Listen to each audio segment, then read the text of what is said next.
feel like I probably am a polar opposite of you because I'm extremely flawed and extremely confused. I think I might have a multiple personality issue happening.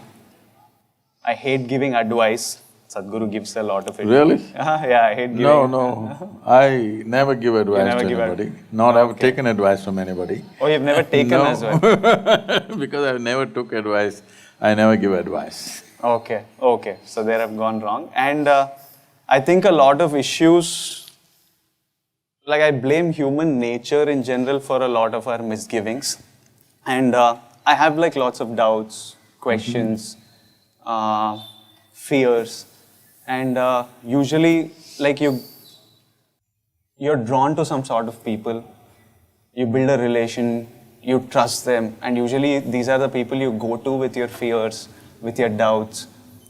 These are the people you share your problems with. This is the first time I'm sitting with a completely strange man, a guru, and opening up to these fears and questions. So first thing, Sadhguru, is I would like to get to know you a little bit better. So my first couple of questions are about you. Can I proceed? My first question is, I'm not as aware as you guys, but I do watch some of his videos. And I'm always surprised by how do you have an answer to everything? Like, and most of it makes sense. And my first feling was Hey, what do you mean most of it, huh? As in, like, I asked you about happiness and you sold me inner engineering program. So other than that, like and I feel like common sense is very uncommon. That's already very uncommon. And I always wonder, how do you have an answer to everything? Like, See, it's like asking, how come you see the tree? How come you see the people? How come you can see the camera? How come you can see ant and bird? Okay. No, I just got eyes. But I can see these things, but I don't have an answer to everything. No, this is… suppose a person who doesn't have eyes asks this question. You can see a tree also, you can see a bird also, you can see an elephant also. No, I don't see all those things. I just have eyes and it sees everything. Okay. So I basically need to open… Yes, to bring that clarity. If you have clarity, whatever you see it the way it is. If you don't have clarity, you muddle it up in your mind with all kinds of things. Essentially, this is happening, this is an evolutionary issue in the sense. See, this development of the cerebra, of this cerebral activity, of this ability to process information and thought the way we are doing it right now, is a new happening in the evolutionary scheme of things. So you have a brain for which you don't have a stable enough body. So the brain is not functioning for you, it's functioning against you most of the time. What you call as fears, anxieties, troubles, you romanticized all those things in the movies but essentially, it's your brain working against you.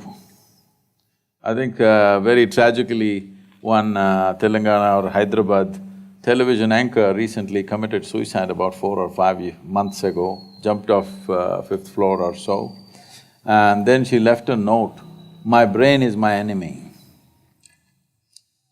Well, it took millions of years to get this brain to this state, and now it becomes your enemy simply because you don't create a stable enough platform. This is all human beings have to do. If you create a stable enough platform, then your intelligence will work for you rather than working against you. When it works against you, you call it stress, you call it anxiety, you call it fears, you call it confusion, you call it madness, but essentially it's just that your intelligence is turned against you. Please don't romanticize this, because your intelligence must work for you. If your intelligence turns against you, there is no force in the universe that can help you ever. So you're saying if we create a stable enough body to handle this brain, we will… I said a stable platform. Which body is included. And how do we create this stable platform? That's why I gave you the inner engineering program. How many days is this program? Oh, this can be just a weekend. A weekend? Yes. What we need is 32 hours of focus time. Okay. We can format it over the 7 days, evenings, Okay. or one strong weekend. Okay. But essentially, we need 32 hours of focus time. So my next question was, do you have some sort of superpower, because this sort of clarity you have and how you can analyze everything and give a reply, I find it hard to see like very rarely you see a person be able to do this. Now we have explained that it's a stable platform that makes you do it, but so there's this saying that give a man a fish and you'll feed him for a day, teach him fishing and you'll feed him for life. So I wanted to ask you, tell me how to develop this platform so that I don't need to ask you answers. I will go and give people answers. But You will see this all the time around me. When people come initially, they come with 1,000 questions. As they settle down into practices, they are there for 10-15 years, they have not asked a single question. This doesn't mean all questions got answered, questions dissolved.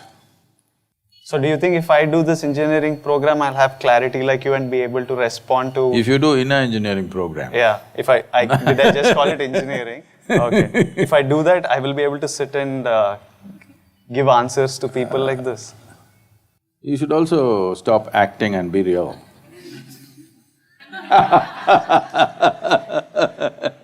I'm real. Okay.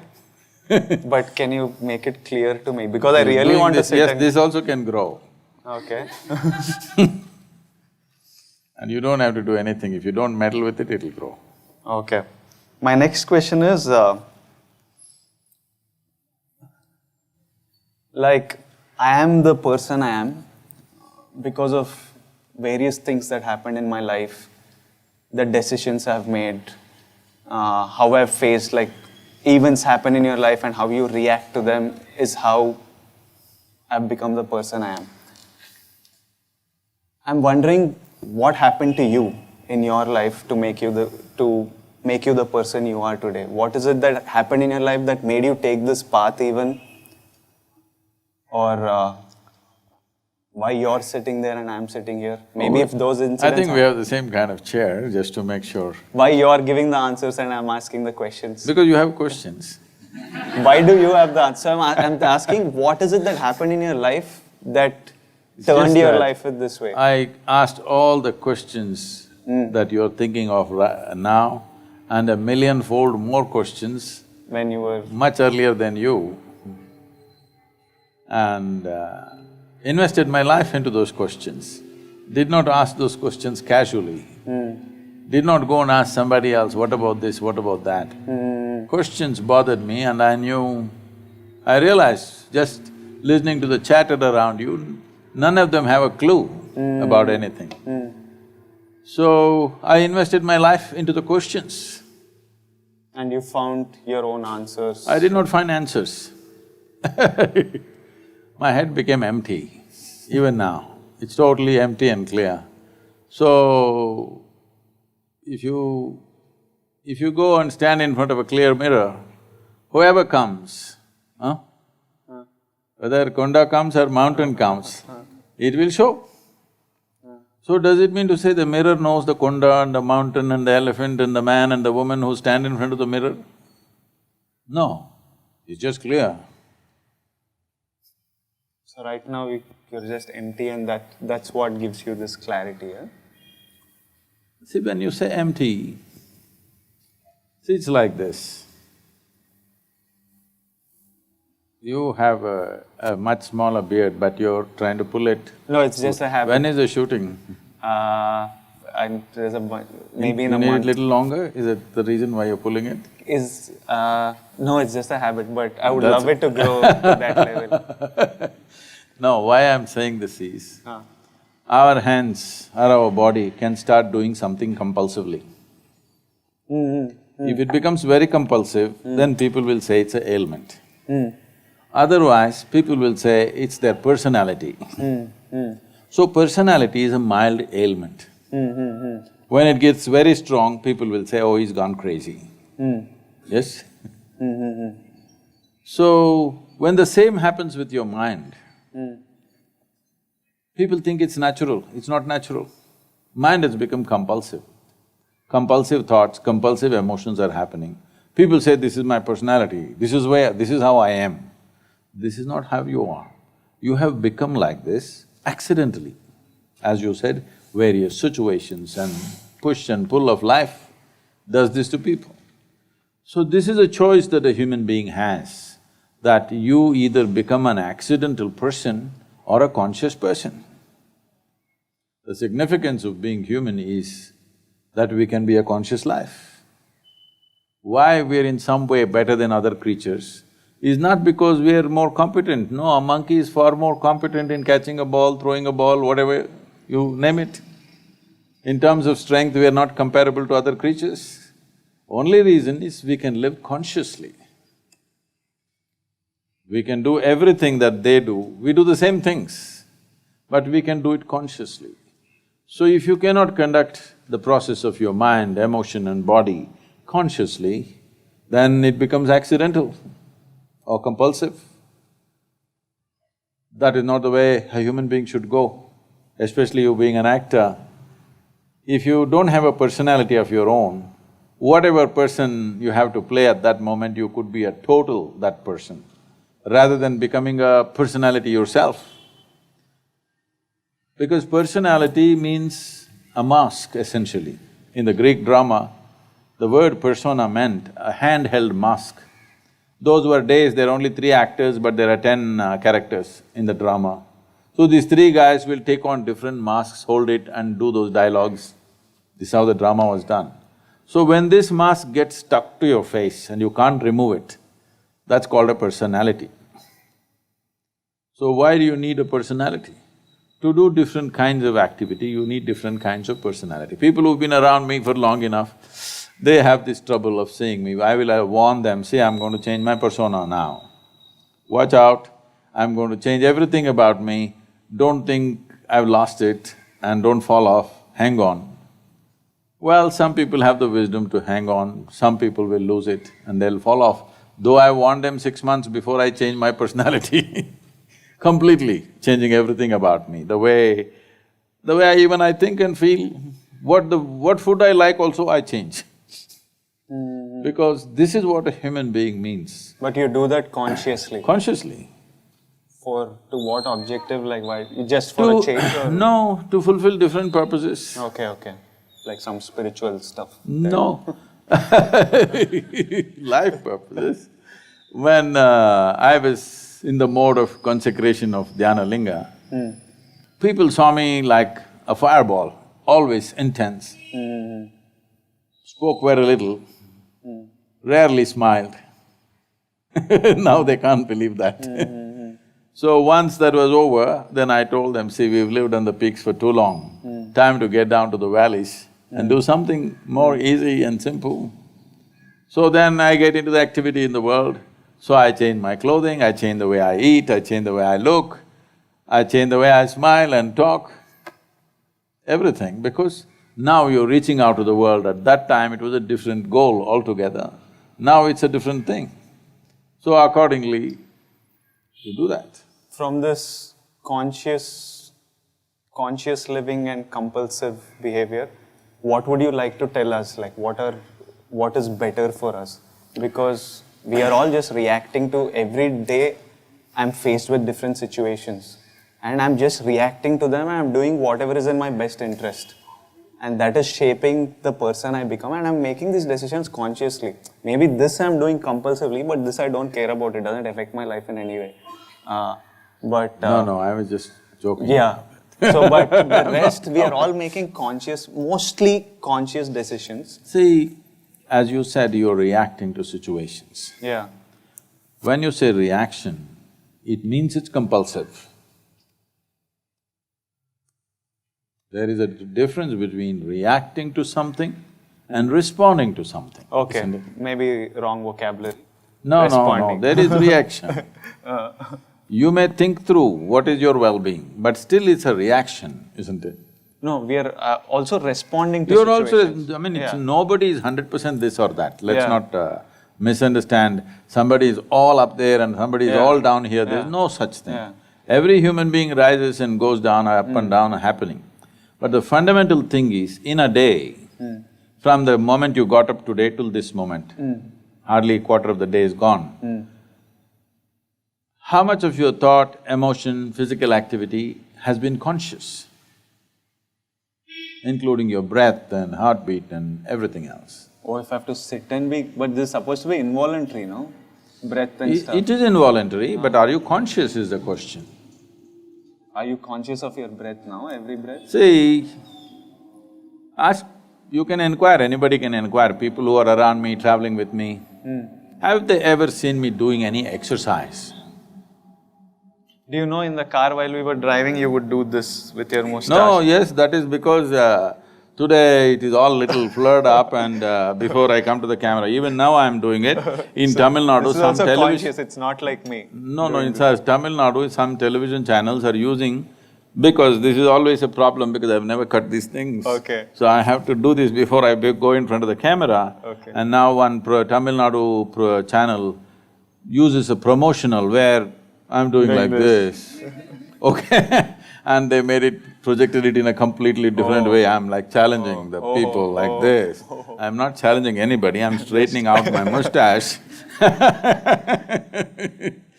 Because if I do this or this, it can make my very face look Different, like this. Yeah. So instead of cutting, I'm spending little time on doing this, not separate time when I'm driving.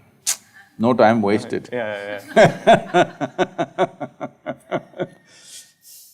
So now I'll move on to the first question. From beard to…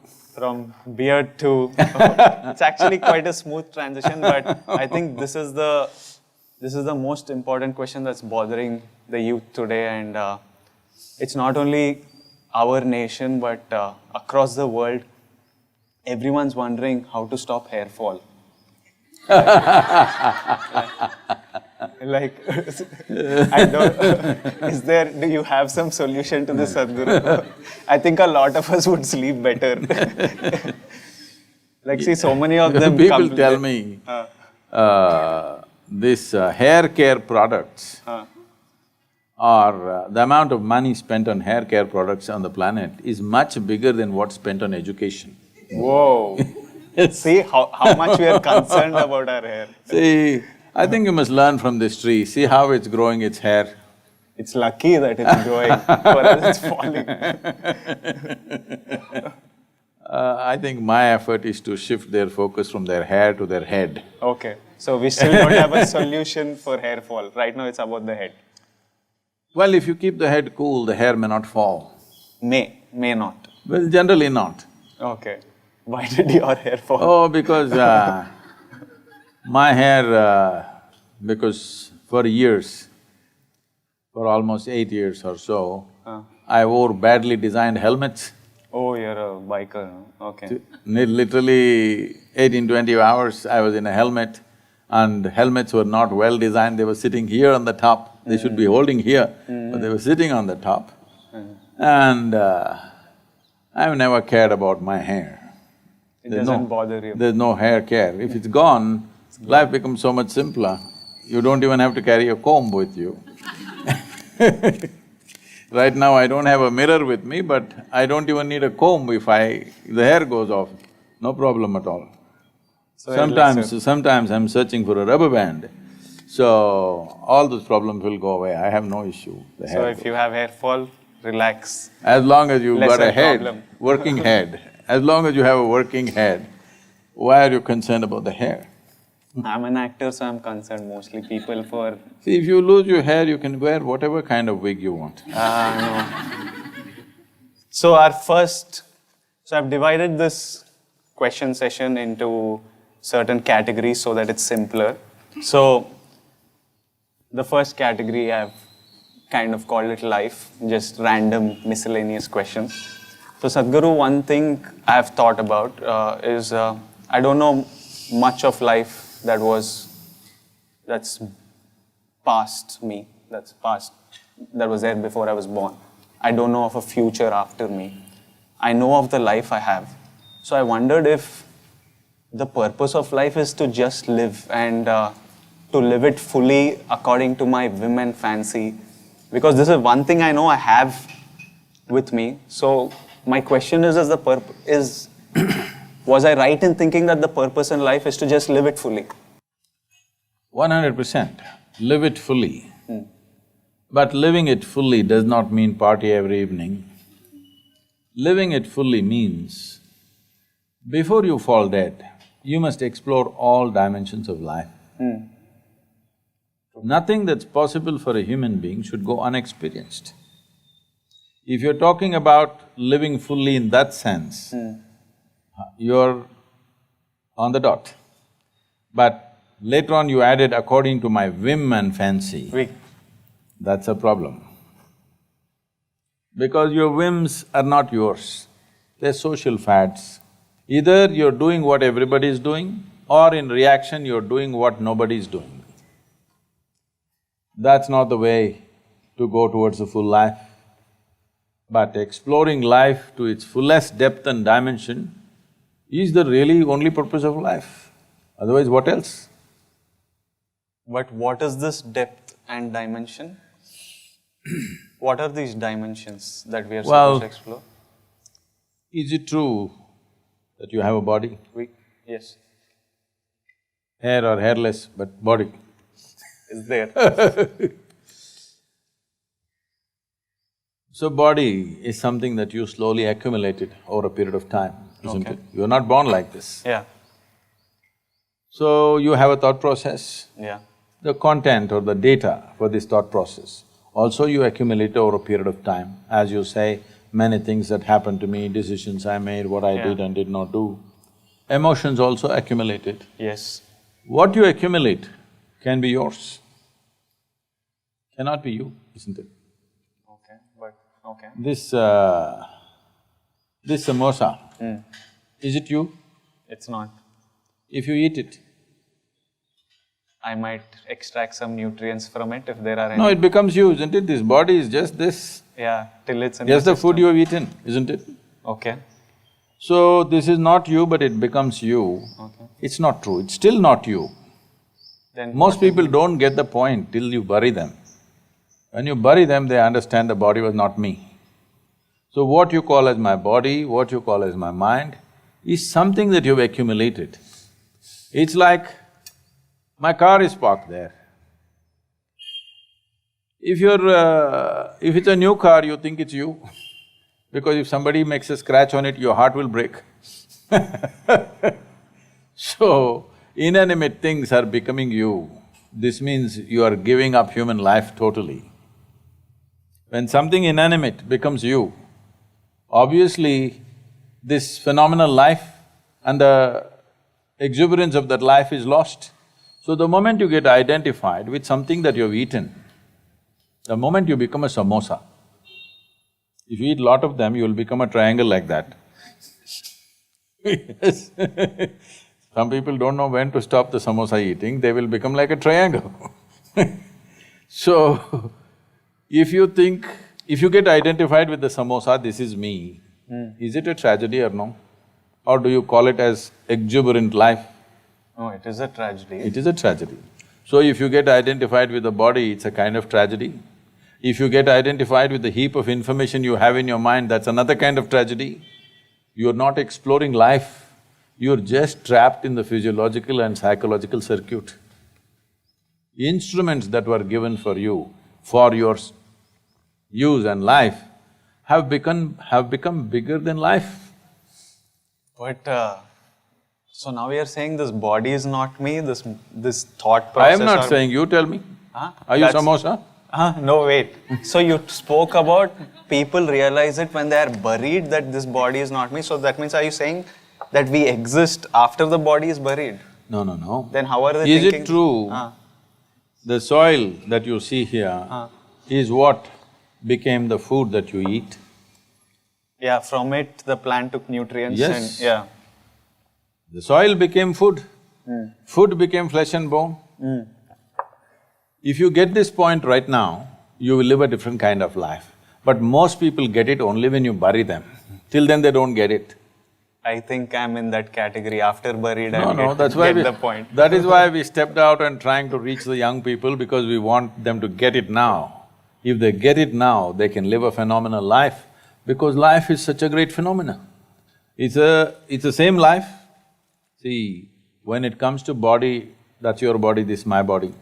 This my mind, that's your mind. Correct, correct. But when it comes to life, there is no such thing as my life and your life. There is just life. The tree is also life, the bird is also life, you're also life. The very cosmos is a living cosmos. You just captured some amount of life. That is what life is supposed to be. Life does not… See, today when people say, my life, you're supposed to understand, they're talking about their career, they're talking about their relationships, they're talking about their car, they're talking about their home, they're talking about their dog, they're talking about something else, the accessories of life. These are all accessories of life, including your body and your mind. The life is the most precious and the most phenomenal thing happening here. But that is not even in your experience. What are you talking about living life completely?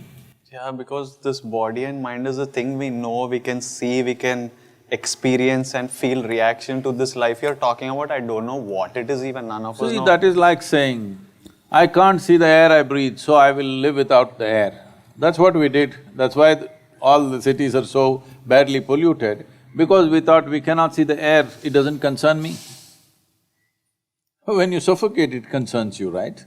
So I can feel it when I'm suffocating or This also, take a deep you will breath. also feel it when life is exiting. When it's exiting, you Yes, feel you it. feel it. Oh. I am saying, isn't it time that you feel it when it's here? Yeah, I want to. When it is housed, you must experience it. When it's exiting, you realized, what is the point of that? For this, if I do inner So engineering… this is the reason why I have stepped out for this Youth and Truth, because most people think spiritual process is at the last moment of their life. When they're dying, they must know something. I'm saying when you're living, when you just started your life, when life is ahead of you, you must know this. We want to, I want to. I can't speak for everyone, but I definitely want to, and I'm going to try and dig deeper so that I can get to other questions. See, what is engineering means, what one person thinks magic is actually another person's engineering, isn't it? Yeah, I agree. Yes or no? Yeah. I don't understand how a car functions or how a bulb comes on. For me, it's magic. I don't admit all this, your fans are watching. No, I'm quite open about my ignorance levels. So, it's engineering, but suppose 100 years ago, I brought a phone and made you talk to somebody in another part of the world, you think I'm doing magic, isn't it? Yeah. So engineering is like that. If you're finely engineered, you look magical. Other people thinks you are magical, but you know you're well engineered. Do you think I look magical? Do you think Sadhguru looks magical? I'm not finely engineered then. One thing that always bothered me, Sadhguru, was why do human beings find it so hard to live and let live? Like, I think it's such a simple concept that I will mind my business, I will be happy, you do your thing. Like, countries are messing with each other, religions are messing with each other, castes are messing with each other, people, inside families, people mess with each other. So I'm just like, why can't everyone mind their own business and be happy and do their thing? So why is that's living… a very simplistic desire. If you look at the way we are structuring our lives, it's designed for conflict.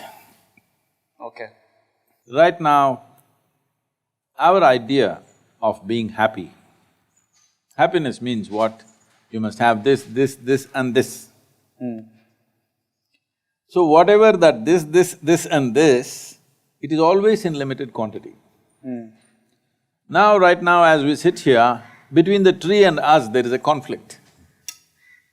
The tree wants to put its roots down into the earth, but because of people have been walking here, as much as she tries, she doesn't get to touch. See, there, close to the stem, it touched, but she wants all this because she knows her survival and her prosperity depends on how many roots will find the soil. But we are sitting here drinking tea, We think we are very happy, but we are encroaching because this is the nature of physical world. Because physical world or the physical itself has happened because of a defined boundary. Now, through the physical world, you're trying to achieve something which is not physical in nature. Your happiness was never physical, your joy was never physical, your love was never physical, it's something that you experienced.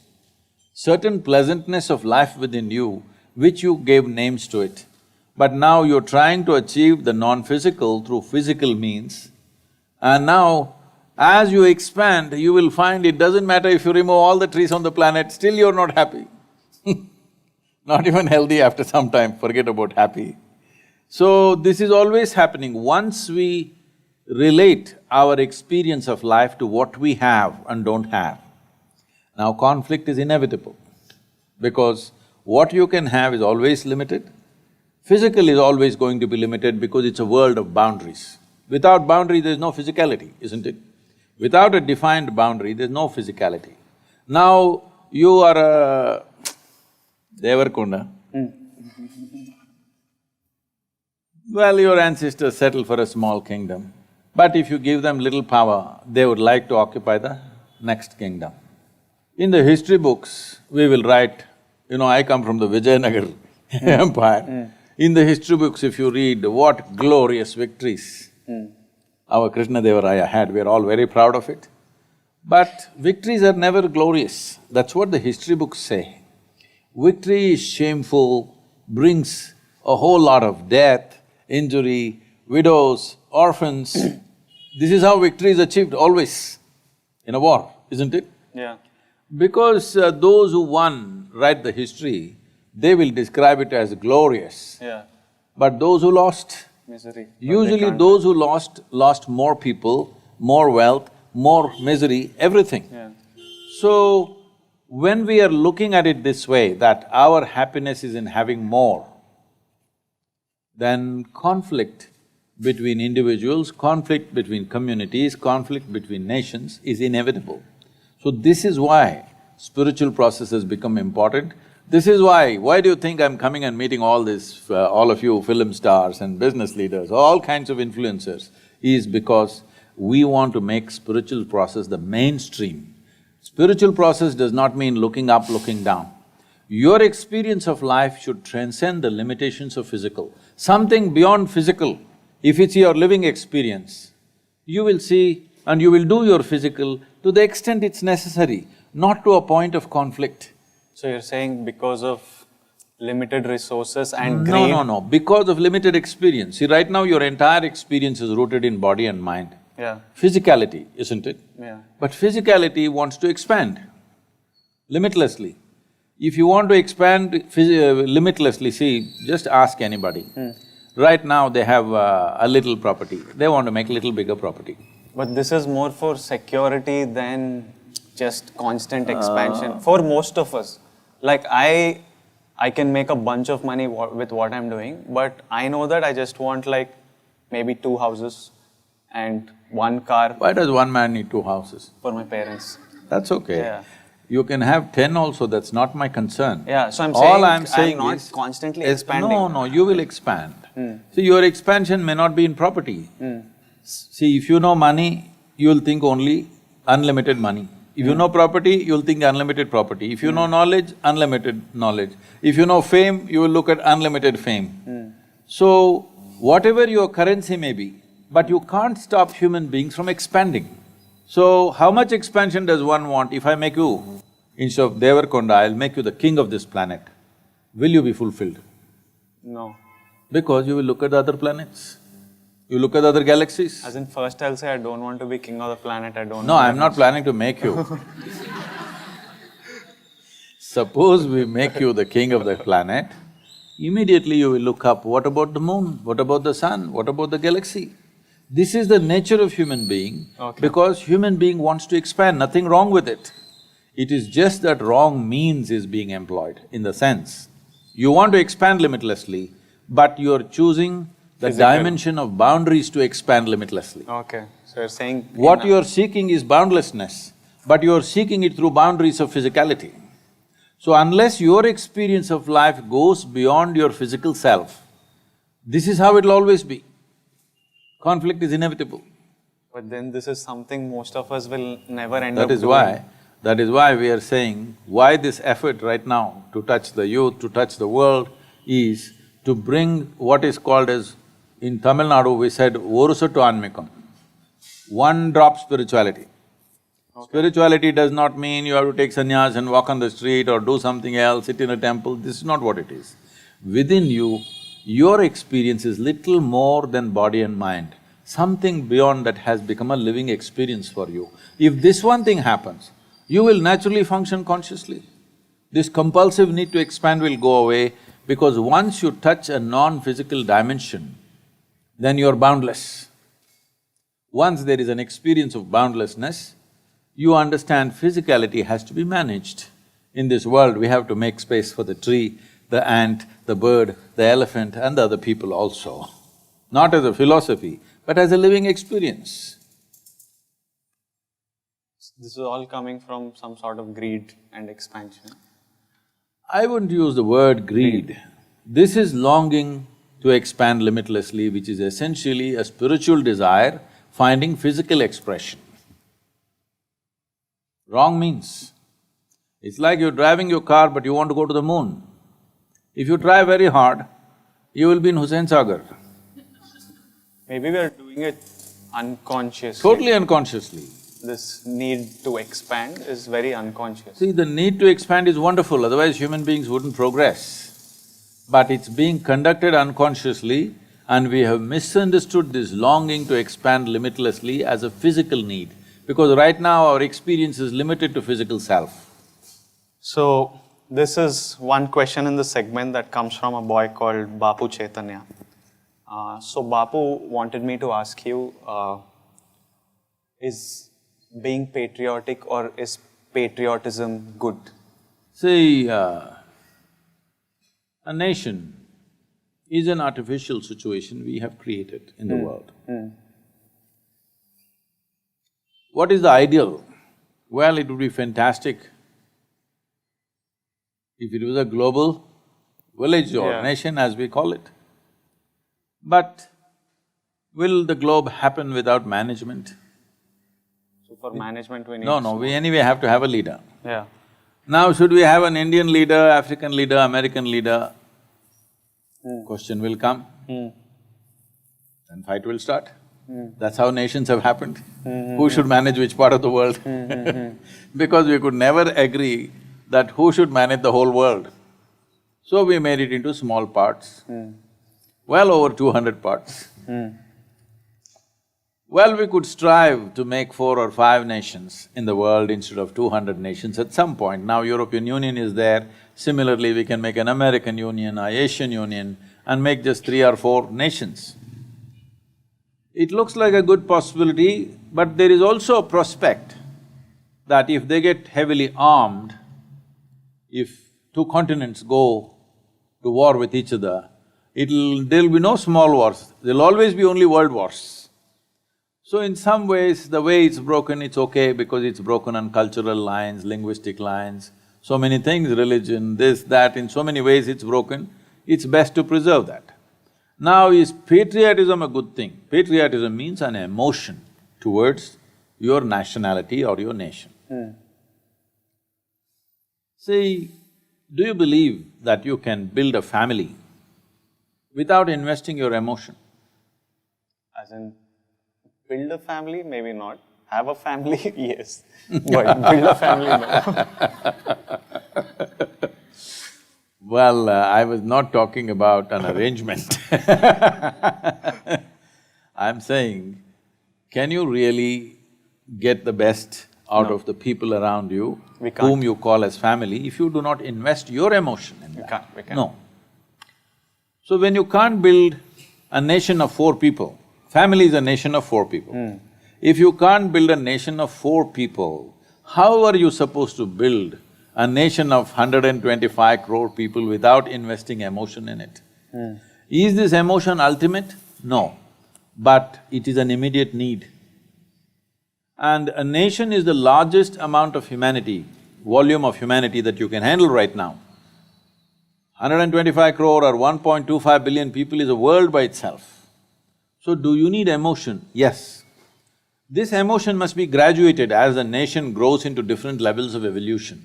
Right now, we have a nation where over 400 million people have not eaten properly yet. Even today there is a report in the newspapers saying that the World Health Organization says the most underdeveloped children on the planet are in India. We are not dying anymore, but we are underdeveloped. Skeletal system is not growing fully. From first day, they have not eaten properly. The necessary nutrients are not there to develop a full-scale human being.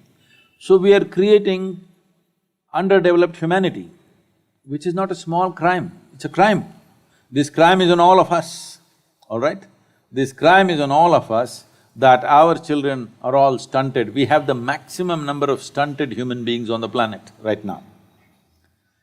When it's like this is not a time for debate whether we should invest our emotion or not.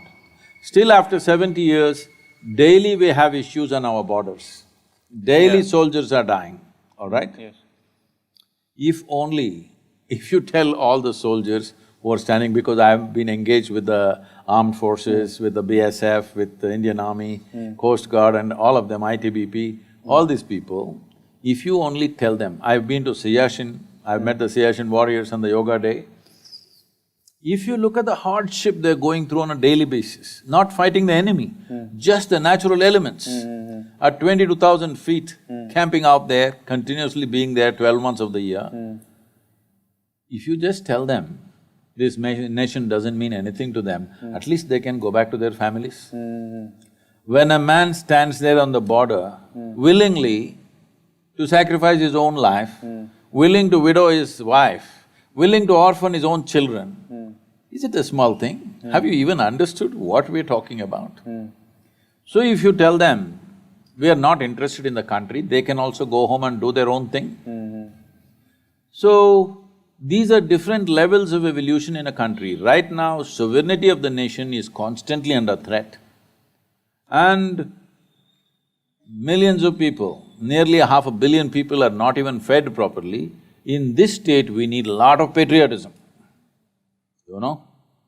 Every one of us should be Bharat Mata ki Jai right now. Let us say in another 25 years, all these people are fed, everybody's comfortable and well-to-do, everybody's getting the education and the nutrition and stuff, then you must downscale your patriotism a little bit. Let's say tomorrow it all becomes Asia, Europe, everything becomes very friendly, it's all business and no war, we will lower our militaries and everything, nuclear arms are down, then you can further lower your patriotism. Down. Someday if it's such a situation comes, we can live here without even thinking I'm Indian. Will be wonderful day, but that's far away. Right now you need it. You need it in full force because the sovereignty of the nation is in trouble and half the people have not even eaten properly. What are you talking about? So his follow-up question was, because I'm born in this country and because it's giving me security and support, if it's okay to be patriotic and if I can be proud of being patriotic, why can't I be proud of the caste I'm born in, of the religion I'm born in, of the race, color of skin I'm born in, if they are also giving me support, if they are being a smaller support system, like a caste is a smaller size of our country itself, or a religion is also, he's born into this caste, he's born into this race. So it's like, when they are also providing me this support and stuff, why can't I be proud into the caste? Because nation is like geography divided on geographical lines, this is divided on caste lines. See, all these things that you mentioned of nationality, caste, religion, language, ethnicity, color of my skin, all these are… A human being is a composite of all these things. Yeah. You cannot exclude any one of them. Right now, the mode in the country is such, There's an English saying called throwing the baby with the bathwater. You know how this term came? This term came because at that time, in a cold country like England, the families had bath only once a year. Okay. How's that for you? Not in India, okay? Even 10,000 years ago, we were still having bath every day, but English had bath only once a year. Okay. Because a cold country, from October onwards, it's cold, cold, cold, only end of May, June, mid-June. Okay. So at that time, they have a family bath, so big bathtub. First, the man of the house will take the dip. If that guy goes in and comes out, it's already turned dark. Not because he lost his skin color, because 1 year of muck. Yeah. Then all the men in the house go, then the women go, then the babies, children and babies go.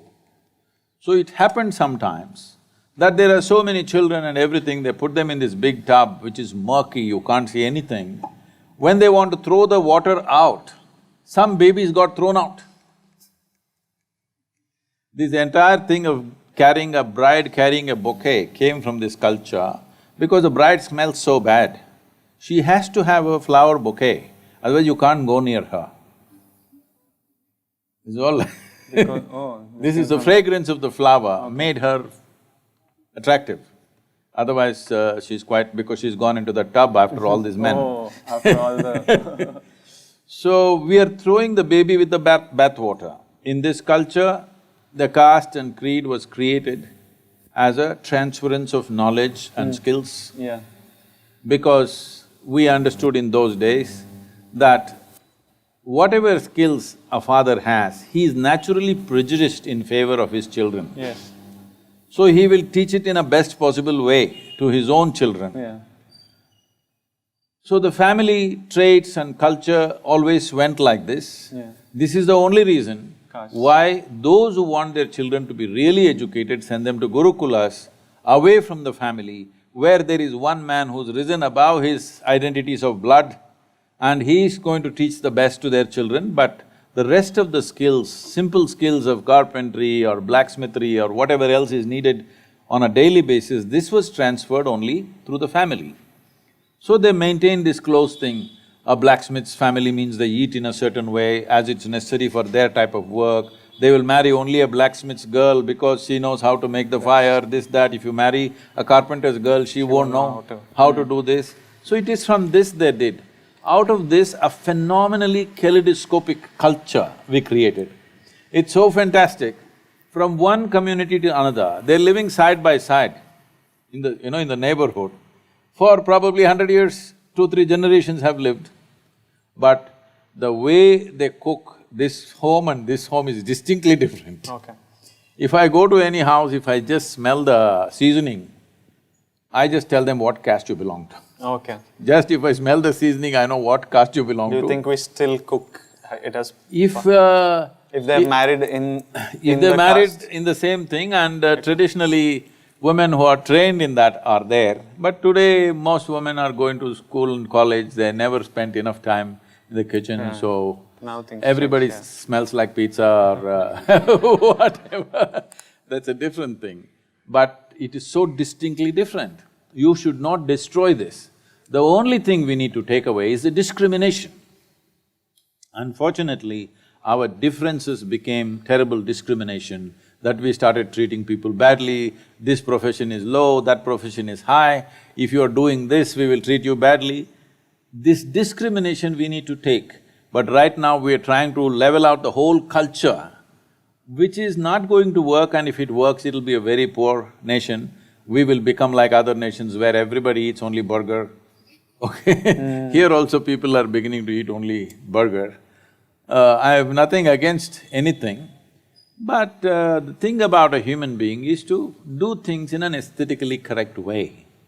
I don't see how it is very civilized or correct to take food which is about 7 inches tall and open your mouth 7 inches and eat it.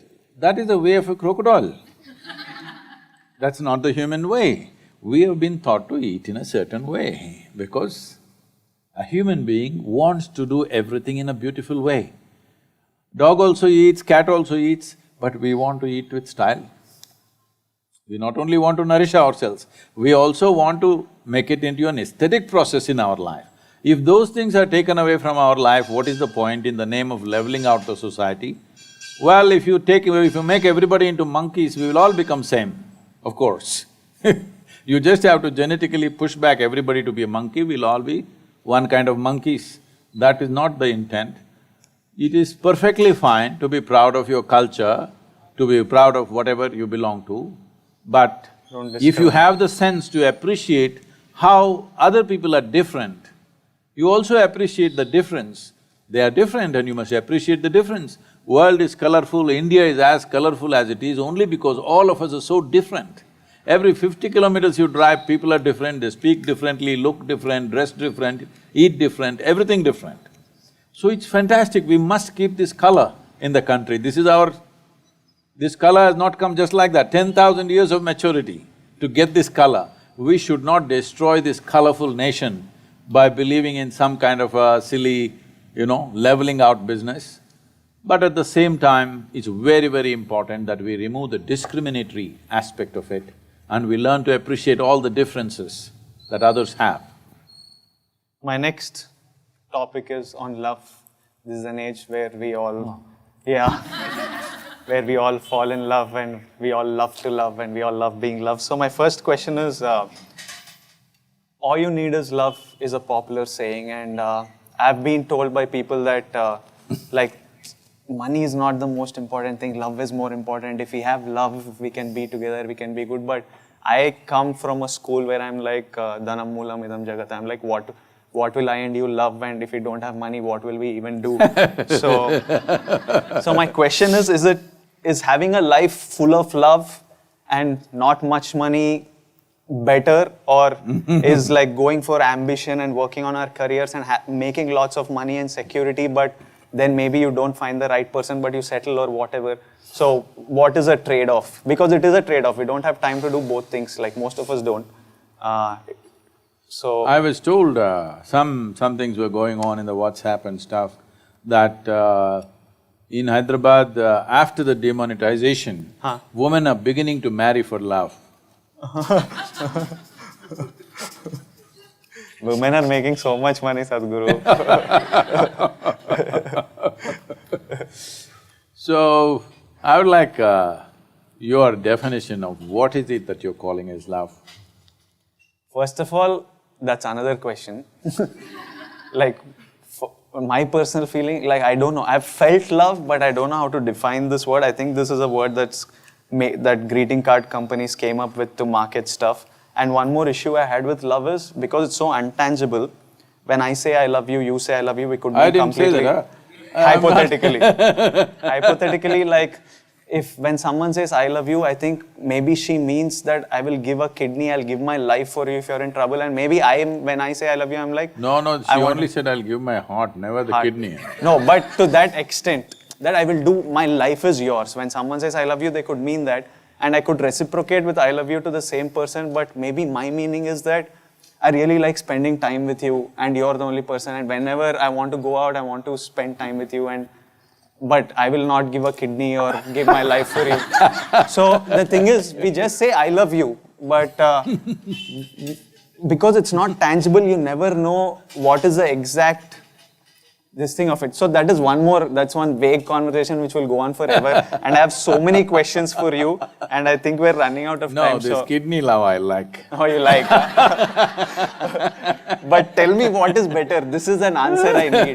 Like, can we survive with love and not enough money, or is money important and then we can also find love, like whenever we can, if we do? See, we went through this in some way in the beginning. Okay. What you call as myself right now is a body, a certain amount of thought and ideas and whatever. We will stick to this dimension. If you go to another dimension, I lose you there. And always. there is a bunch of emotions. Okay. And there is life energy. Without that energy, all this wouldn't be functioning. Okay. So these are 4 dimensions. Okay. What you're referring to as love is a certain sweetness of emotion. The question is not about who triggered it for you. It is just that because of somebody or something, you started experiencing a certain sweetness of emotion, which became so valuable at that time, you promised a kidney. At that moment, because that sweetness meant so much that actually in Hindi they say something, what, gurda, something, what is that? What is that, huh? Something I will give away my kidney on. That same thing is said in a more powerful way. Okay. So, at that moment I'm willing to pull my kidney out and give it to you, but not the hair. That is clear, okay? So essentially it's sweetness of emotion. What sweetness means is, see, if the body becomes sweet, we call this health. You feel healthy because there is a certain sweetness in the body, pleasantness. Sweetness is pleasantness, isn't it? You call something sweet because you say, oh, she's so sweet, because she's pleasant. For you, in your experience, she is pleasant, so you say it is sweet. So, if your body becomes pleasant, we call this health. If it becomes very pleasant, we call this pleasure. If your mind becomes pleasant, we call this peace. You're feeling pleasant, so you say, I'm peaceful. It became very pleasant, you call this joy. Your emotions become pleasant, you call this love. It became very pleasant, now you call it compassion. If it is somewhat pleasant only for one person, we call this passion. It became very pleasant, we call it compassion. Now, you feel like that absolute sweetness towards the tree and the air you breathe and the people, you don't even know who they are, it doesn't matter, you have pleasantness. So we say compassion. If your very life energies become pleasant, we call this bliss. If it becomes very pleasant, we call it ecstasy. If your surroundings become pleasant, we call this success. So right now what you're doing is, you're pitting sweetness of emotion versus sweetness of the surroundings. To create sweetness of the surroundings, we need the cooperation of many forces. Situations have to cooperate, people have to cooperate, many things have to fall into place, otherwise success doesn't happen. Pleasantness of surroundings will not happen unless there is a skill to it, there's a talent to it, there's a certain amount of management to it, there are many things. But the sweetness of the body, the sweetness of the mind, the sweetness of the emotion and the sweetness of your energy must be 100% you're making, isn't it? Yes or no? The sweetness of the surroundings, everybody has a stake, all of them will play a role in this. But the other 4 dimensions, the sweetness should be managed by you. So if you are in charge of that, then you would keep this always profusely sweet. Your mind, your emotion, your body, everything, you would keep it that way. Then all these struggles wouldn't even be relevant to you. This is one dimension. Money is a means to facilitate external situations. Love is a means to create internal pleasantness. How can you use a bathroom spray to make global warming go? Can you? I can't. It doesn't work like that, I'm saying. Yeah, it doesn't. What I'm saying is, the sweetness of inside or sweetness of surroundings both require time to build that sweetness. No. Huh? Like if I have to be successful in my… Sweetness of outside needs time, energy, effort, resource. Like a relationship needs nurturing, you need to spend time See, that is with the different thing. This is what I'm trying to distinguish. See, love is what happens within you. This is the sweetness of your heart. Relationship is… sometimes it's hard work. Oh, when I'm talking about love, I'm not talking spiritual, this is all No, relationship. I'm not talking only, anything everything. spiritual. There's nothing spiritual, this is emotion. Okay. See, right now, you're smiling. Yeah. Is it spiritual or just a regular smiler? Spiritual dimension I don't understand. That is I'm what, full you ground. don't have to understand that because you don't even have to name it that. All I'm saying is, if your body is feeling pleasant, you feel smile. healthy Yeah. and nice. If your mind is feeling pleasant, you feel peaceful and joyful. If your emotion is feeling pleasant, you feel loving and compassionate.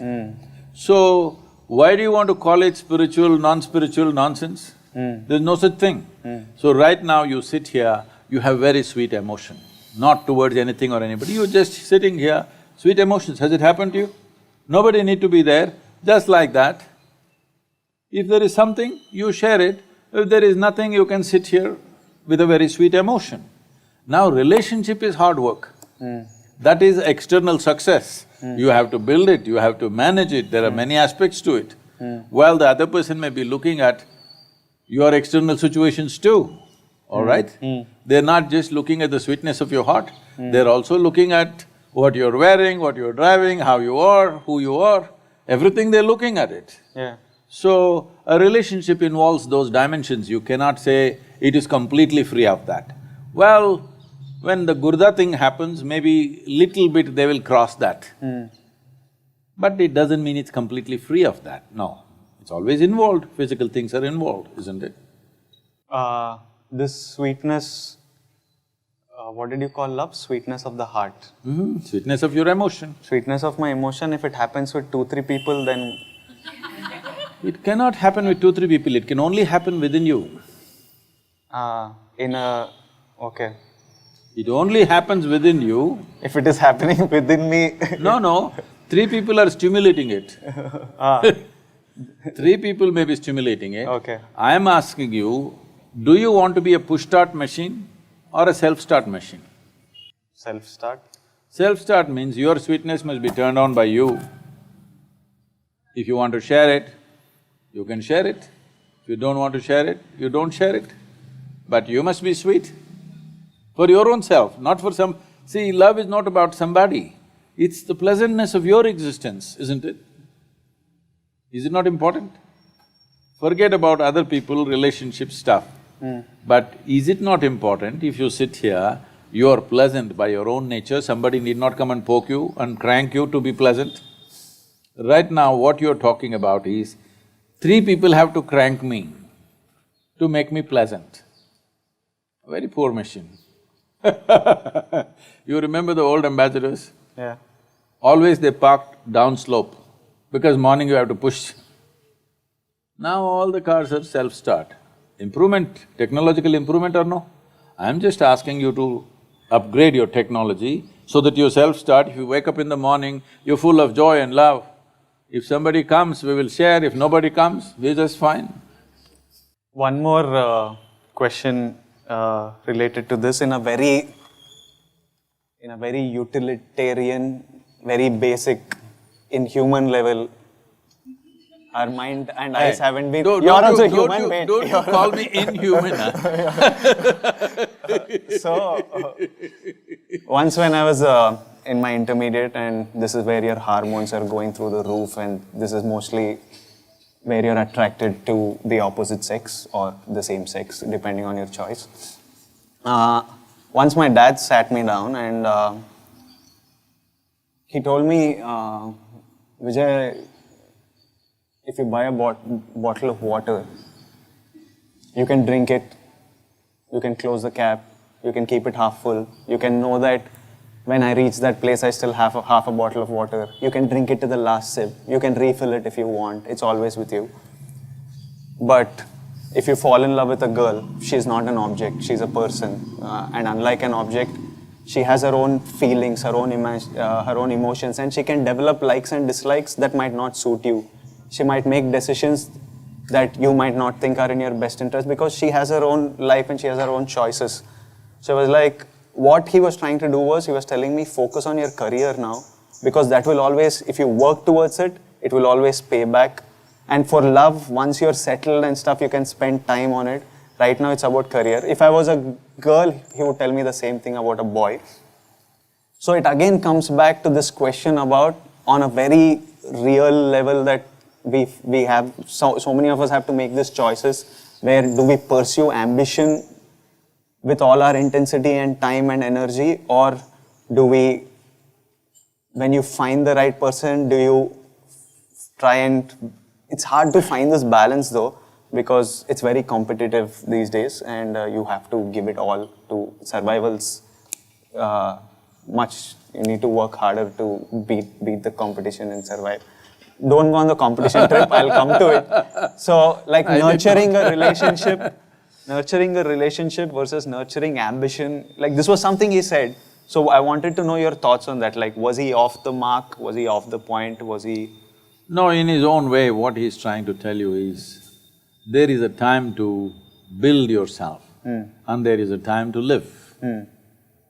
If you try to live too early, then life may not stay with you. You may end up in a place that you yourself will not like after some time. So essentially he's saying, first build your life, then you try to live. But if you try to live too early, it won't last and you won't have a big life, you'll have a very small life. And one more thing is, we all love being loved. I'm talking again on a relationship level, that's all I know. No, let's settle this. When you experience love, it happened within you or here? I know you in the movies you're showing all those heart marks flowing this way and that way in Instagram and all that, but when you felt it, it happened within you or outside of you? It happened within me, but as a response to something. In stimulation.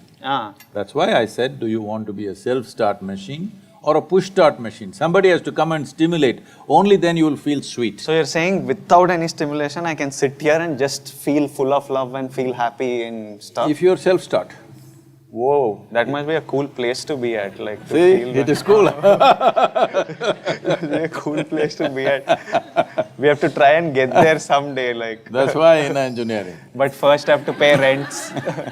First have No, the paying rent will not even be a concern. When… Yes. Because you can just be under a tree and No, be that's full not of the love. point. It's not being under a tree. Being under a tree is fantastic, but it's not about that. See, right now, small things are being made big because most people don't need an enemy. They're doing fine by themselves. They are self-defeating all the time. Their own thoughts, their own emotions trouble them more than the world, isn't it? Why are your thoughts and emotions working against you? Should they be working for you or against you? Which way is it? But yeah. If they're working for you, you think earning a living, paying a stupid rent and eating what you want is a big problem? Earthworm and grasshopper is earning its living. This big brain, you can't earn a living? What are you talking about? Because such a big brain is working against you, that is the only problem. The only problem human beings have is, they got a big brain and the damn thing is working against them. If it is working for them, making a living, surviving in the world is not even an issue. That's why I feel like all problems are… Self-created. Our nature, like they didn't structure us properly, they should have done it No, where no. the brain works first. Now we have to sit and go to engine. See, what is a possibility? If there is a possibility, if you do not explore the possibility, it becomes your problem. That's all that's happened to most people. Human being is a possibility. You are not fixed like other creatures. All other creatures, nature is fixed what they can be and cannot be. With the human being, see, we did not say a tiger being, an elephant being. We only said you, human being. Yeah. That means you know how to be. If you know how to be, will you keep your body, mind, emotion, energy in the highest level of pleasantness? Yes or no? Will you be blissed out or miserable? I'm asking if you know how to be. I would like to be blissed. Yes. So should we call you human being or human animal? You're a human being, because you're the only one on this planet who has the capacity to be. That means you know how to be. If you know how to be, you will definitely be blissed out. If you're blissed out, what is the problem? Paying rent, earning a living, managing relationship, is it a problem? Everything you will do effortlessly. Now, you are not fulfilling the basic aspect of being human being. You're not being, you're trying to do everything else. Do you think I'm capable of inner engineering from your time with me? I can't meditate 5 minutes. I feel like I'm wasting time. I feel like it's the most unproductive thing type. I'm very restless. No, that is because you've done all the wrong things. I didn't even try it properly, but… What I'm saying is, when it comes to doing things with the body, what one person can do, another person cannot do. When it comes to the mind, what one person can do, another person cannot do. But when it comes to the inner dimension of the life, all of us are equally competent. Okay. Nobody is better equipped than anybody else. Okay. I am not better equipped than you, it's the same thing. Only thing is, I paid attention to that dimension, you did not. If you're willing to pay attention, it is as much possible for you as for anybody. 32 hours. 32 hours of focus time to start with. So my next question is, Shakespeare once said… You missed out, focus time. Yeah, I will… No, I we'll think- keep you focused, don't worry. With a whip. No, we have other ways. You think I'm such crude technology?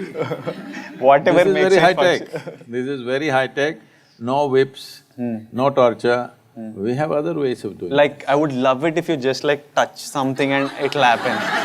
Like without sitting, like That if you also- just touch me like this and inner engineering happens. That in case I act in a movie with you, I'll do that. Boom. And you can act. Find some way, no, Sadhguru, you found answers to so many things. Find Yes. one way to shorten this 32 hours.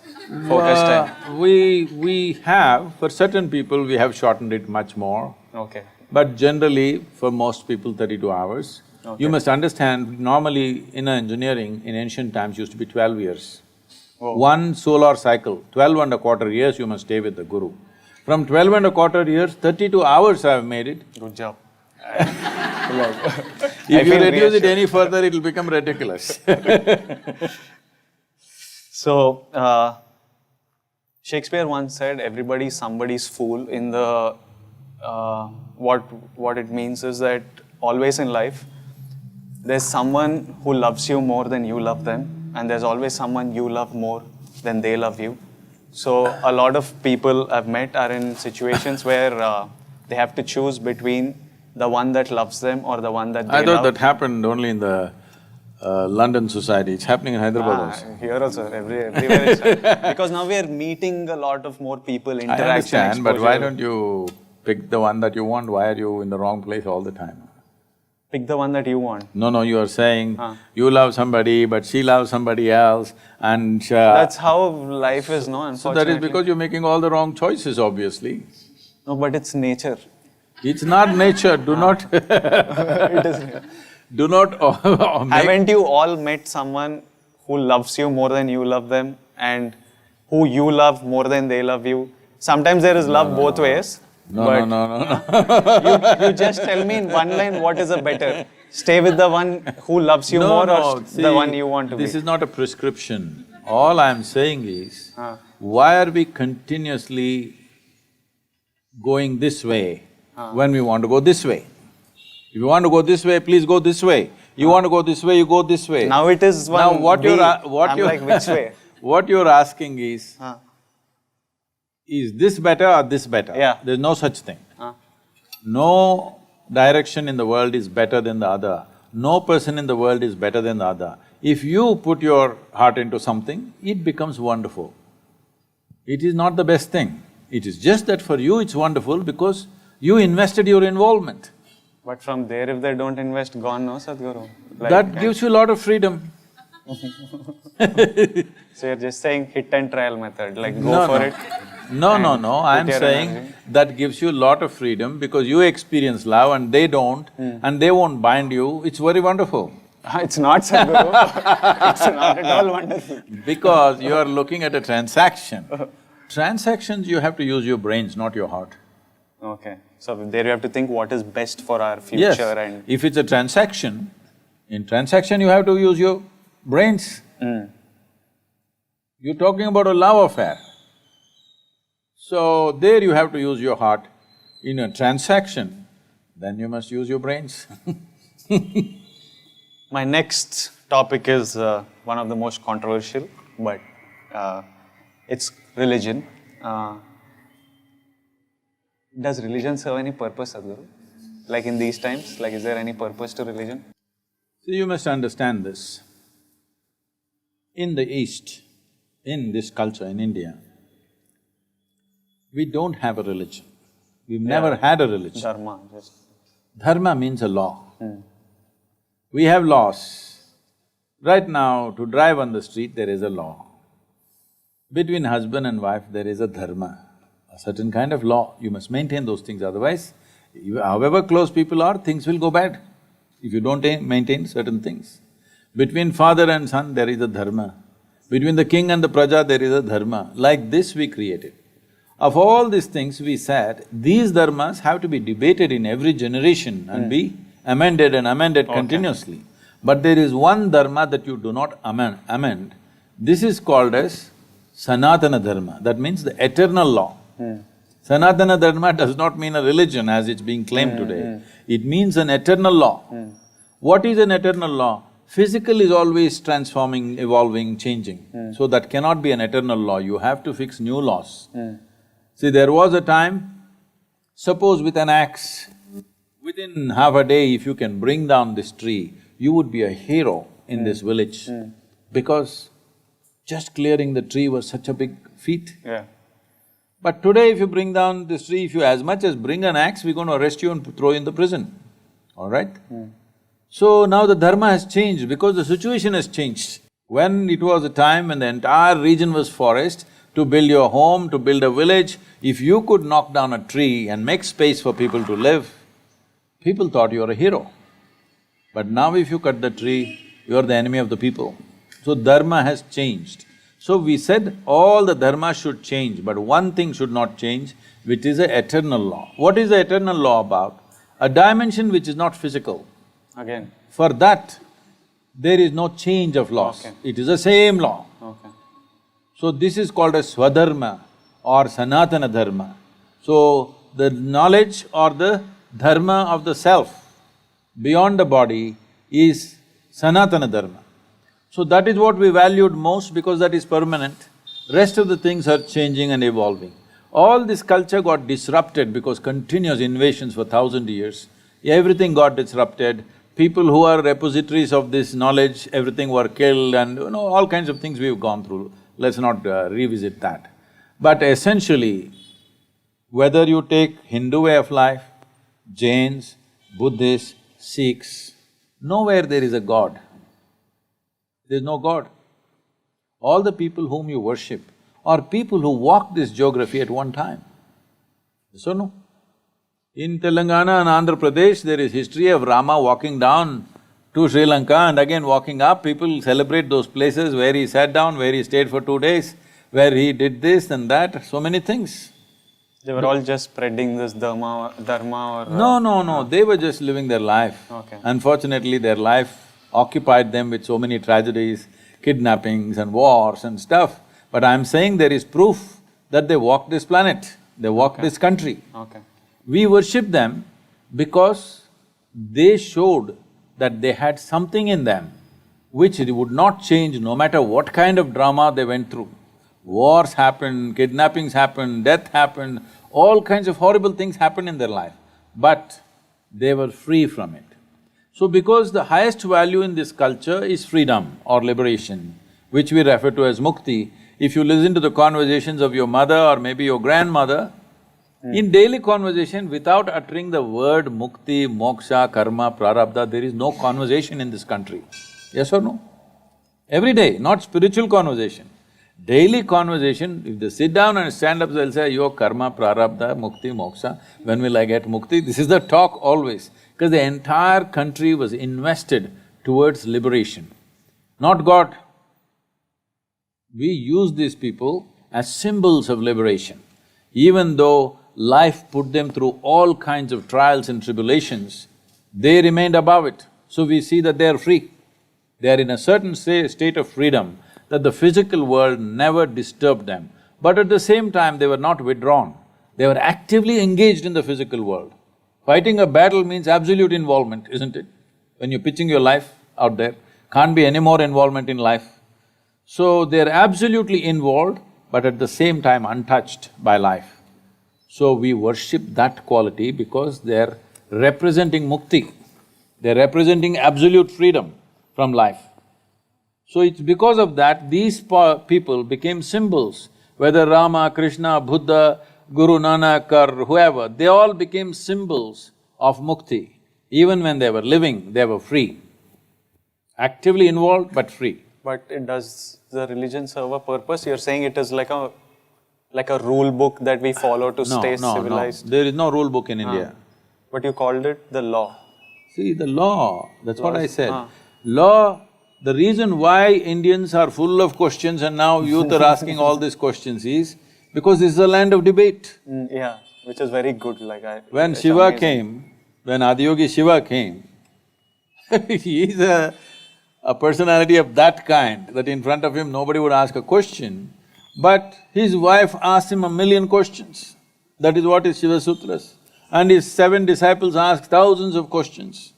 Well, you know Arjuna and Krishna, that question-answer business is big in India. See, Arjuna and Krishna are so intimate with each other, they know each other so well. But that guy in a crucial moment, how many questions he has? Because in this culture, dharma has always been a point of debate.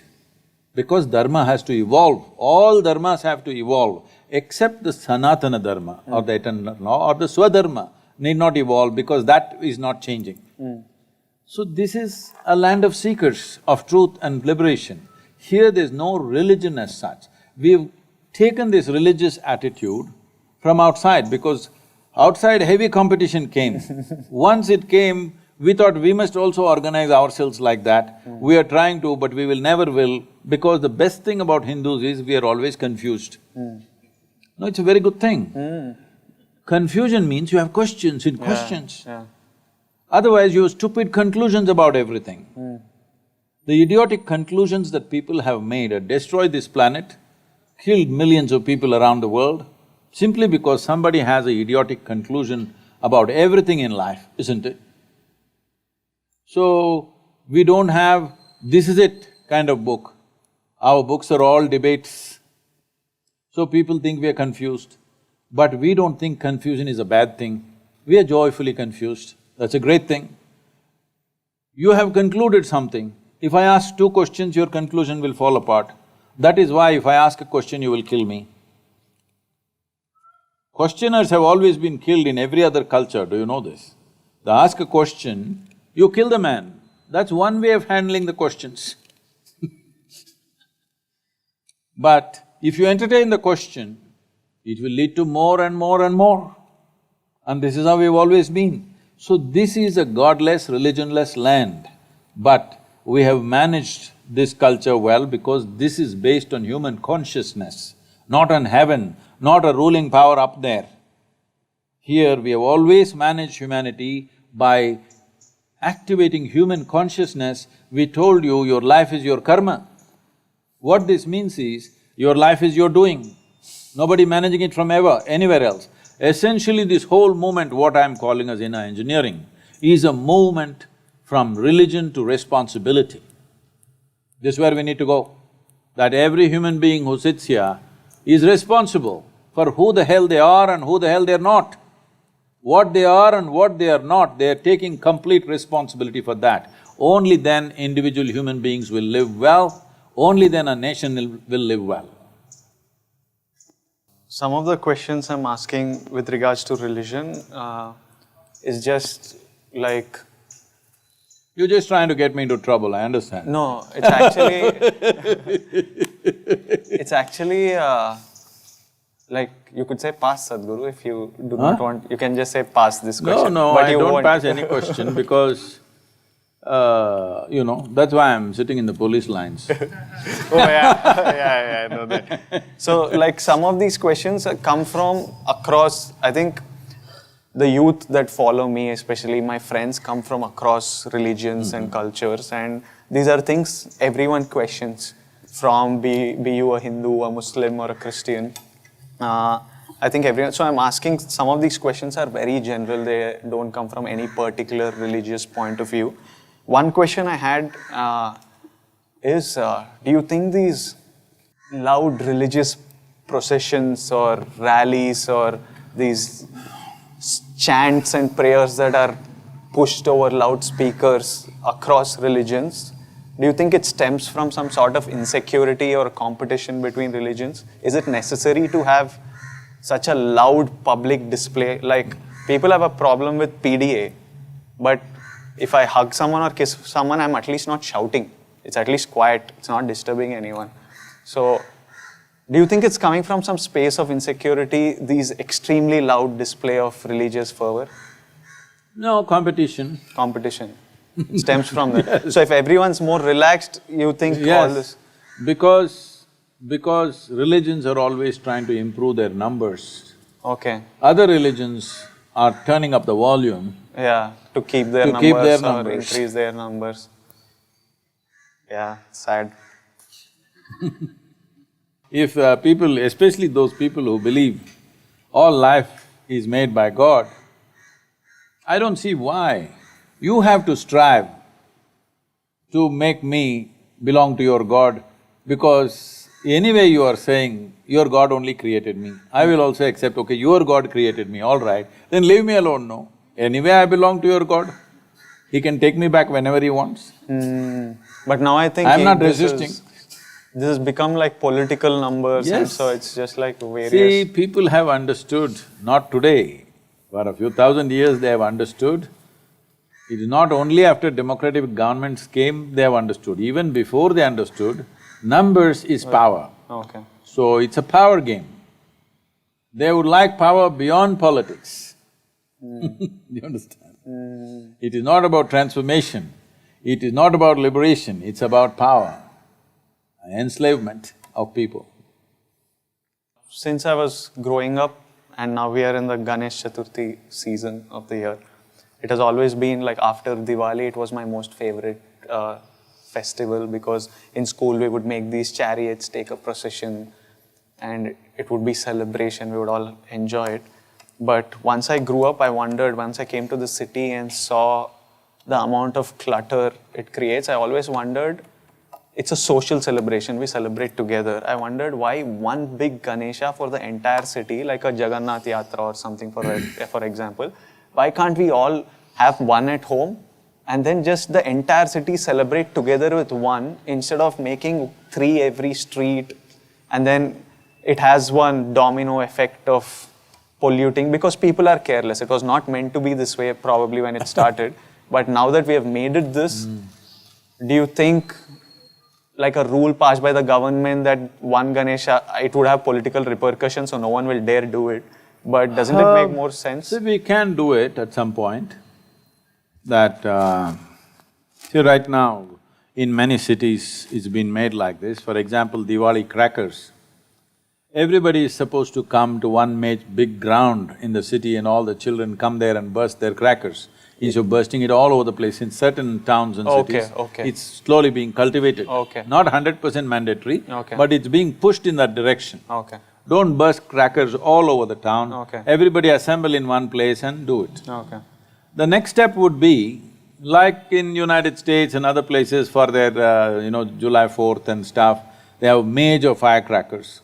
Suppose the city itself sets up 1 hour long, big, major, spectacular firecrackers, then people will come and watch. No, I don't think our thrill is about watching it as much as the adrenaline No, from that is holding what it I'm in saying. hand and throwing. See, the thing is, all the dum-dum ones, they can do it in their home. Children like to do it. Oh, we thoroughly enjoyed it. I will not deny to the children of this day that they should not burst crackers because somebody thinks pollution. If we are polluting with crackers, next 3 days, let's walk to the office. Compensate for it. Yes, that's all.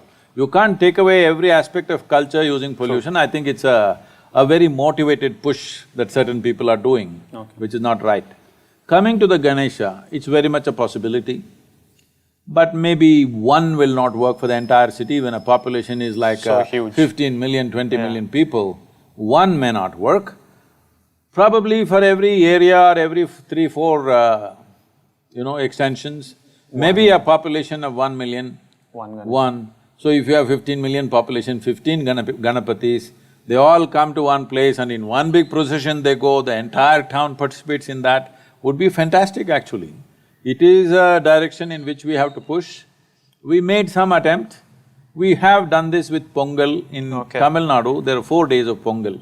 There's one Pongal for the implements and other things, there's one Pongal for the people, one Pongal for the animals which work with us in the farm, and there's one Pongal for reaching out to people, our neighbors and everything. So like this, there are different Pongals. So these 4 days, everybody is doing in their own way. Now we've done this in our ashram, we invite thousands of people to come, and together we are giving them an open field in the ashram to cook there openly, and it's like a big festival, we organize music and folk dances and everything. So people come in thousands and celebrate their Pongal there, instead of each one doing in their own home, because slowly they don't know what to do. All they do with a festival means just eating. There is no other celebration. Nobody is there to organize music, folk dance. This all used to happen in the villages. But now we are organizing it in the yoga center so that people come there and participate. Things like this can be created in every town in open fields where big celebration happens, organization and talent, display, children can participate, which people cannot do by themselves individually. Definitely we need to think in that direction. We should maybe push Hyderabad first in that direction, why not? We should, if they don't screw my happiness for bringing this up, No, we should. this is why you must do inner engineering, that nobody can mess with your happiness. They can maybe sabotage the activity, but they cannot mess with your happiness. People keep asking me, I keep unleashing one project after another which involves massive outlay of finance, activity, people. People say, Sadhguru, all this one after another you're doing, suppose it fails? If it fails, what to do, huh? If everything fails, I will still die blissfully, but I don't want to die without making an attempt to create what we want to create. Because nobody can mess my happiness. You come, we will fix you up, so nobody can mess your happiness. Once this one assurance is there in you, nobody can take away my joy. You will do many more things in life, isn't it? I don't know, if I'm just happy all the time, maybe I won't do much. No, tell me. You tell me, on a certain day you're very happy. On that day you're willing to do more, or you're unhappy, on that day you're willing to do more. I'm mostly happy when I'm not doing anything. That's not the point. See, that is because of excessive work. One day when you get a break, you think like that. Yeah. But you tell me, when you're happy, you're willing for more activity. Yeah, you're more energized and you can… You're willing to bend backwards and do what's needed, isn't it? True. When you're unhappy, we can't make you take one step. True. Point. Actually, true, no? Very true. 100%, huh? So we'll fix up your happiness in such a way that nobody can mess your happiness. Let's get the Ganapati thing going in Hyderabad. Yeah. One more thing I was wondering was, because Ganapati is such a huge thing, I was wondering, and all the people are very excited and passionate about this, but one day I was thinking, if instead of having a whole Ganesha statue and taking this procession and music and dance and the celebration, what if culturally from long back, from when it started, it was about these 3, 7, 9, 11 days, you clean your locality, clean the city. Do you think people would have participated in the festival as much if it was about cleaning rather than an easier job of taking up? See, that participation was there when we were rural communities, because everybody knew everybody. Here, nobody knows, most people don't know who is their neighbor. Yeah, so they were not willing to go and clean that. Yeah, you feel desensitized to someone else's mess, why should I? So today we are expecting an organized municipality or a corporation to do that. So we don't have to get into that. But even if people can just get together, culturally come together, irrespective of their caste, creed and religion, that itself is a great thing. That is cleaning up the society, not the streets. And in that we can always bring, after the Ganapati festival, after the procession goes, the street should be cleaner than the way it started. Not that after the procession goes, it's a heap of filth. That awareness if we bring, it's good enough. Yeah, we have to try. I think they've been trying it over years to do more… No, they don't know how to do mass movement. You tell me, I don't have the time right now, but if I stand up, we can easily do that. We should try and do. Isn't it save like a… Everybody keep one small Ganesha at home. Yeah. Bring your Ganesha and surrender to the big Ganesha in the locality. This big Ganesha, all of them start off at the same time, 15, 20 of them in the town. everybody goes, everybody at least gets to walk 10 kilometers, which itself is a great feat. Yeah. They don't have to swim in Hussain Sagar, but at least they walk to it. Yeah. That itself is a big thing. My next question is from a boy called Ganesh Kumar, which was Oh. Oh, yeah. So the question, this is related to family. So he was asking, should I care and be concerned and put effort towards family who don't care about you as much? They are my family, but they don't care, they don't show any sort of appreciation for what I do and how much effort I'm putting. And they're so distant, they don't even wish during festivals or and we all have relationships in life, be it friends, be it family, be it colleagues. Somehow some people just are not grateful for having you or don't give you the acknowledgement for the effort you put in towards this. So should you care enough to continue putting this effort towards them, or should you just cut them off from your life? I am the cut-off batch. Like, see, what you wish to do, how much you wish to do with individual people is an individual choice. It's not for me to say something without knowing the realities of your life. True. But in general, why should your caring stop? Your activity or your time and your investment of time could be altered depending upon what is the relationship. But when you say family, generally you're talking about parents and siblings and stuff. Yeah. Well, today you've grown up and become a young man standing on your feet, but you must understand you were not born like this. Yes. You were born as a helpless infant. So somebody cared enough to someone who pees on you, who sits on you, who doesn't know how to eat, who doesn't know how to stand up, nothing. Somebody cared and made sure today you're standing up on your feet. That did not happen without any love or care, it happened, all right? Well, you may be measuring and saying, oh, some other parents are loving their children so much more, mine are not loving that much. This is a silly way to look at it, but they've made you stand up on your feet. If you have no love for them, at least have gratitude. If you lose your gratitude, unknowingly, in some way, you're kind of forsaking your humanity. Not that only if you're grateful you'll be human, that's not the point. But gratitude is a simple way of keeping some things alive within yourself, sensitive to contributions that come to your life.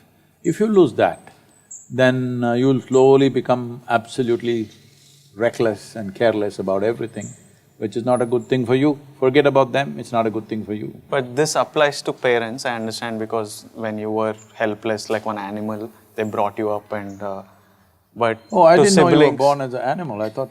I think that babies are pretty much animals. They piss everywhere, poop everywhere, cry, bawl.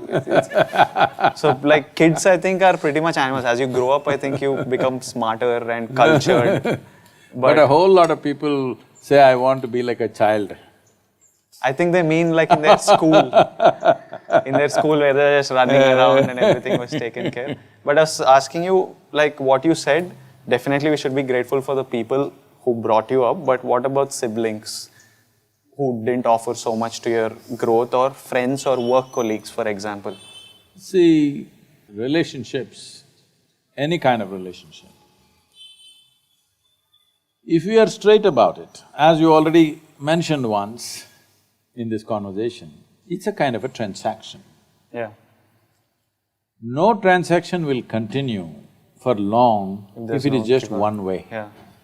In some way, both the parties have to benefit, only then it goes on, whether it's market or marriage, that's the reality. Yeah. Only if both the parties are benefiting, transactions will go on. Yeah. Otherwise, transactions will cease. Yeah. So for this, you don't have to think, I want to cut off, I stop caring. Why? If transactions don't go on, slowly things Die down by themselves. maybe not die down, maybe absent for some time, somewhere you meet them and boom, once again you can hug them for some time. I'm saying relationships need not be thought in terms of, okay, it's over, I'm going to cut it off.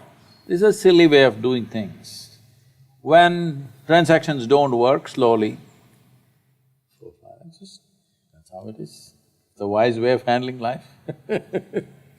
My next… Otherwise, when you cut relationships consciously like that, I'm going to cut it, you will turn friends into enemies. What is that for? Enemies need a lot more management than friends. Yes. Okay. So, once I knew I was doing this and it was Youth and Truth, I decided to put up an interactive message so that I get representation from the youth as well and get some questions to ask you. A lot of them asked about Atma, some about happiness, and there was a overwhelming amount of messages coming, especially from Tamil Nadu, that were asking about the issue of land grabbing near your ashram. And I know that this question has been asked several times and I think you have even given an answer, but there is still a feeling that land grabbing has happened, and I don't know where this is. I don't know the truth about any of this. I'm completely ignorant.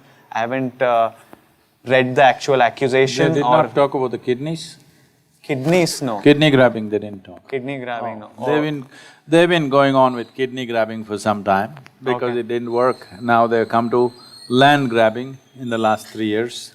Oh, it's been in the going last on since 25 3 years, some campaign is going Okay. that I've killed 100 elephants, Okay. raised out a full rainforest. Nobody knows where the rainforest is, and I killed 100 elephants with just my bare hands. And I pull kidneys out, you better check it out, you might have lost one. And this land grab. I've said this openly, I shouldn't say it too often, but because you're saying young people from Tamil Nadu are asking, I'll invite these young people, your fans, ask them to make a group of whatever, 10, 20 people who are very smart. Okay. Let them come with all the maps and panchayat documents, everything. Anywhere, either private land, government land, forest land, 1 inch, not 1 acre, 1 inch, if Isha Foundation has grabbed 1 inch of land, this is the last you'll see of me, I'll leave the country. How… is that good enough? So, I'm saying, will put out… No, I'm saying this is going on like this. People said, they campaigned, they made videos of how elephants are dying in the ashram, okay? All animated videos were made. Okay. They said full forest was removed. Then we put out the Google Maps. The land was not in our hands in 2006, it was somebody else's land. Later on we bought it. From 2006 onwards, there are Google Maps. We put out the Google Maps, it shows it's barren land. No vegetation. No. And you see the Google Maps from 2006 to now, has vegetation gone up or gone down? Well, before that there were no Google Maps.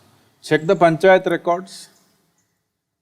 All the survey numbers that we own today, just check the panchayat records from 1994, since we own these lands. What were the crops before 1994? Was that forest? Was it even trees? Or was it crops, dry crops mostly? Well, check the panchayat records, don't go by what I say. But without checking, young people, if they're interested in truth or they're interested in just slander, you have done enough slander. United Nations recognizes me as the ecological champion in the world, okay? We are part of their program. We have the highest ecological award in the country, Indira Gandhi Paryavaran Puraskar. Wildlife Trust of India says that not an inch has been taken. Forest Department in Tamil Nadu says there is absolutely no encroachment. Ministry of Environment and Forests says there is no encroachment anywhere, nor are we in any way obstructing any wildlife. In fact, we've blocked all the hunters and others and sandalwood cutters and everybody, so we've made enemies, of course. We made enemies from vested interests, and they're going on for last 25 years. Young people must be interested in truth. I will open all the records. Panchayat is there, forget about my records. I'll open the gates of ashram for you to come and stay there for a week and investigate everything. Talk to all the agencies concerned. If 1 inch is taken, only 1 inch if it's taken, I'll leave. Is that good enough for the young people? Have all these been put out, the Everything UNESCO, is there on the website. Okay. Oh, all the documents. Yes, everything awards, is etc. there. This just goes on simply because it's a motivated media. Anonymous media on the social media thing, they just go on saying the same things. So if they're genuine, if these fans of yours are genuine youth concerned about the ecology, concerned about justice in Tamil Nadu, please let them come and investigate whichever way they want. I'll open the entire document segment, it's all digitized, our documents. We'll open the entire thing, you can look at it. Then go and refer to it in the panchayat documents, that is also reasonably digitized. If there is any encroachment, please show me. All agencies have found there is no encroachment. And above all, am I interested in a stupid piece of land that you have? This is because certain people want access to the forest and we are sitting there as a block because it's at the tri-junction. Tri-junction. Tri-junction means three state borders are there. Okay. There is certain activity going on. It is those people who are carrying on this campaign endlessly. And ask the police. Ask the police what all they've been doing, because they want access to the jungle. Because it has resources? No, they have their own other agendas. Okay. But if there is a really interested bunch of kids who really want to know and they can spread the word… I'm telling you, I will get right in touch. now I will keep you as the contact. I will… If there are 10-15 people, sensible people who have some knowledge about Yeah. this, want to come and examine, I'll do it. But after that, you and your fans must openly speak, this is absolute rubbish. They will, these 10-15 and… Please. Yeah, they will. Please do that now. Yeah, if there are interested It will people save a in lot of time and energy for me answering this idiotic stuff all Yeah. the time. Yeah. I think we could have done… If this wasn't an issue, we could have done one other question Yes. instead of this. Life is going waste because it's going on like this, the same thing. The Why I'm people… speaking like this is because young people who are with me, these are not people who come for money, these are volunteers. They came in their 20s and they worked hard to build this entire thing. You must come and see what we have built. In the world, it's one of the unique places that we have built on the planet. People are coming from across the world today and it's appreciated everywhere in the country. It is on the Incredible India campaign, but these people are unhappy. I will tell you to what extent they're prejudiced. A group of government officials come for inspection, all right, including the collector. So one official says, they have built a factory shed without permission. Isha. Yes, Isha has Okay. built.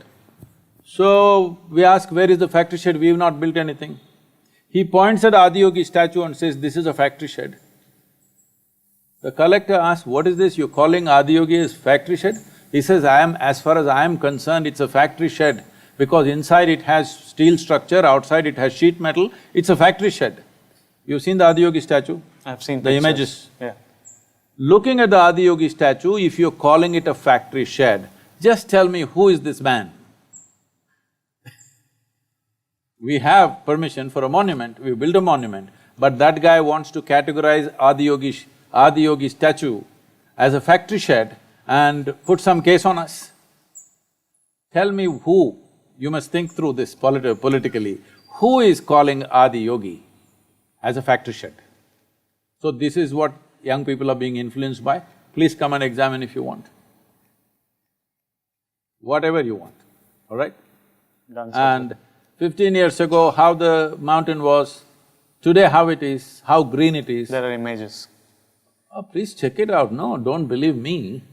The entire mountain has turned green. Who did it? You think all these idiots who are writing nonsense did it? Millions of trees have gone up on the mountain. Who did it? Please check it out.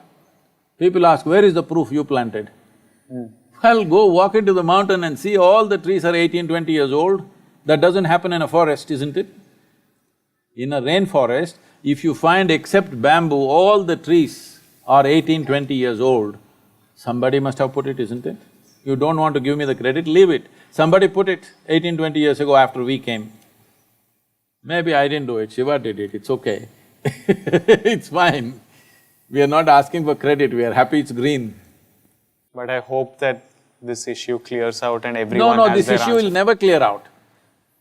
At least for the non-motivated, because I've seen that seeing this discussion, people who are not motivated also tend to take sides, as in No, this new I'm saying influencers. this issue will never clear because they will come up with new things and new things all the time. Otherwise, they'll go on saying it because these are people, this is a Nazi mindset. They believe that if they tell a lie 100 times, it'll become true. Unfortunately, in this country, they've learned that. So, if these youth, we are talking youth and truth, if they're interested in truth, let them take a week off, come and examine every document, every survey stone around the boundary. If 1 inch is there, I will leave. Can they You will bring never see me cameras? again. Huh? Can they You bring can bring cameras, please. Okay. You can bring cameras, I will set up a team to take you around, which is all our property. If we have occupied any forest land, as you're claiming, you will not see me again. Is that good enough? Then I'll let them know. Thank you. Thank you so much, Sadhguru. Please take care, there is something that you need to handle right now.